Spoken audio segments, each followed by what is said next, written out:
Yeah, it was fun. Great turnout.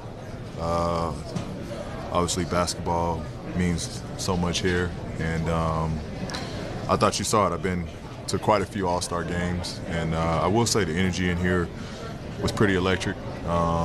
You felt it. It was a little different than other places I've been,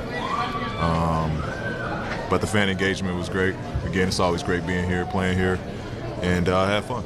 How was the weekend overall in general? Like, what would you say outside of the game? Like, what was your highlight of just being here this weekend? To celebrate that. Yeah, I mean, I think just soaking it in and taking it for what it is. Being around, a big group of talented guys, the celebrities, and just going to old stomping ground places.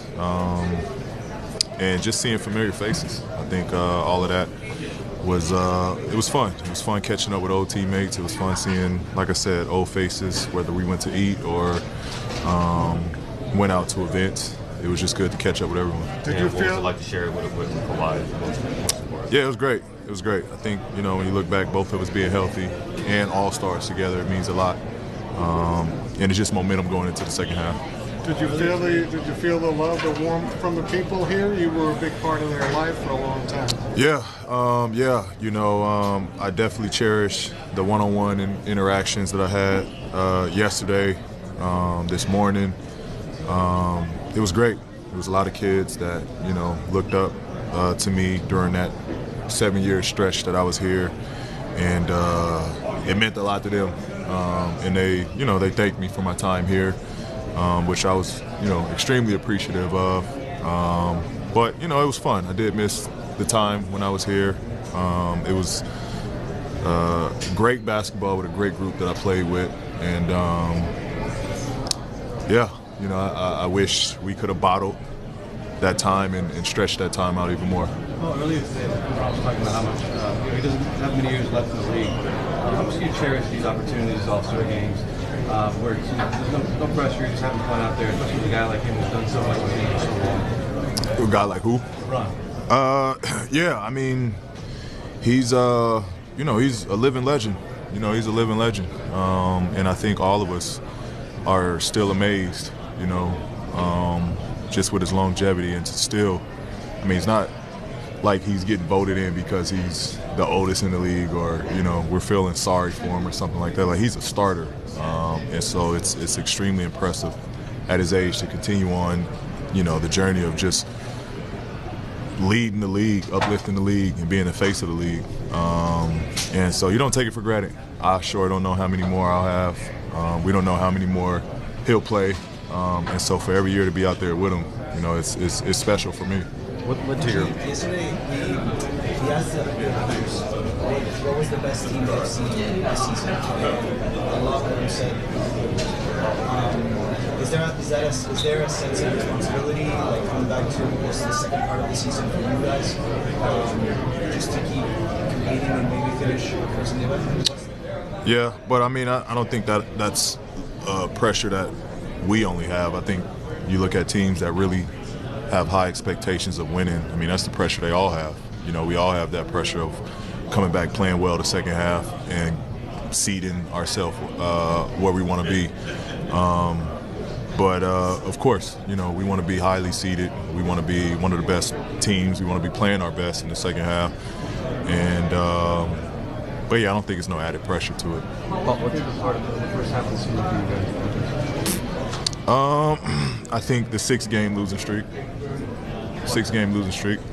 Because we knew we were going to, we can't go no worse from there. We were going to get better, and we knew once we started winning, things would start to click. So without that, I don't think we go on the 33 and 10 stretch, or however, whatever that stretch looks like. I don't think we go on that without those 6 losses. What is the most challenging experience in the second part of the season, based on your experience? Say that again? The most challenging part of the season. Far ahead, with, I don't know, what were we, less than 30 games? Just not looking too far ahead, taking it one game at a time. Because that's what you tend to do second half of the season. You start to look ahead and look forward to playoffs and just trying to get to the playoffs. but we just got to take it one game at a time. Paul, you saw this All-Star game, highest scoring All-Star game ever, and we talk about threes a lot from a shooting perspective. You're a defensive player. You love being a two-way player. Like, how are you supposed to defend threes in the NBA? Yeah, I don't know. We were talking about it on the bench.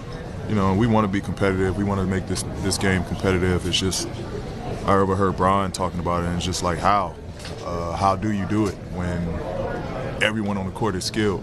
You know, it's not even going to come down to getting a stop. It's coming down to if the guy makes it or not, because it's impossible to get a stop. Everyone is so skilled and shoot the ball so well. And then where do you help from when you got 5 guys that can score and you know, produce on the court? So, to be honest, I don't know how you fix it. You know, we can try to compete, but the fact of the matter is, everyone is here for a reason and can put the ball in the basket at a high level. So, yeah, I don't know if that answered your question, but you basically got to defend with prayer. Huh? You definitely have to defend with prayer. Yeah, you do. Like I said, it just comes down to if whoever shooting the offensive player makes or misses at that point. But there used to be competitive All-Star games, and not even that long ago, right? 10, 12 years ago. What do you think the biggest difference is? Because that Michael Jordan Kobe era, they were pretty skilled too. Yeah, they were. I'm not knocking that era, but you know, I think that game wasn't. You know, our game is as you see Dame shooting from half court. Yeah. Our game is getting further and further out, and so with guys having that much space, it's pretty hard to defend them. You got to pick up the second they cross the half court line. Whereas back in the day, they played more of the mid-range style. It was a little bit more loaded up in the paint. So it was, you had a chance to guard and defend and make it challenging. But I'm not comparing the two eras. I'm not knocking the era before us. I just think that's where our game is now. That makes it a little tougher to guard when you got to pick up so far out. Last question. Off the backward alley-oop. You make it Luka's off the backward alley-oop. To himself?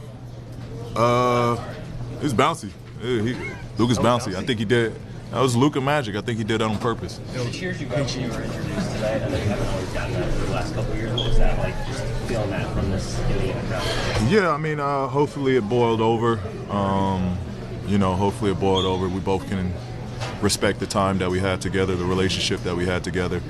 I hold no grudges. Hopefully that was their closing of a chapter. Yeah, I think, you know, being out yesterday and being in the city and being, you know, around people that can touch me and share their stories while I was here, again, it meant a lot.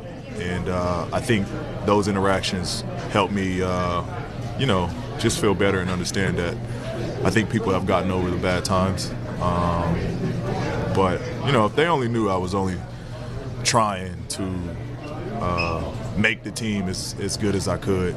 And that didn't happen.